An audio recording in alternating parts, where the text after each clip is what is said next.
আসসালামু আলাইকুম বন্ধুরা। একটি ভাই ভিডিওটি আমার থেকে চেয়েছিলেন। তো সেকেন্ড হ্যান্ড বাইক কিনতে হলে আপনারা কি কি করবেন, এখানে আগেই দেখবেন আপনারা গাড়ির চেন স্পকেটটা ঠিক আছে কিনা, চেন স্পকেটটা ভালো মতো চেক দেবেন। এরপরে আসবেন হচ্ছে ক্লাস প্লেট, যেটা বাইরে থেকেই দেখলে বুঝতে পারবেন এখানে জায়গা কতটুকু আছে। এটা দেখলেই বুঝতে পারবেন, জায়গা বেশি থাকলে বুঝবেন ক্লাস প্লেট ভালো আছে।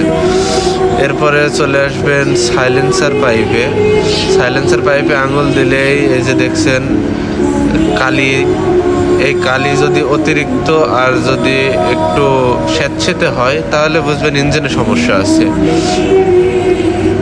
এরপরে চাবি দিয়ে গাড়িটা অন করবেন। অন করার পরে মানে ওয়ারিং সিস্টেমটা একটু ভালো মতো দেখে নেবেন।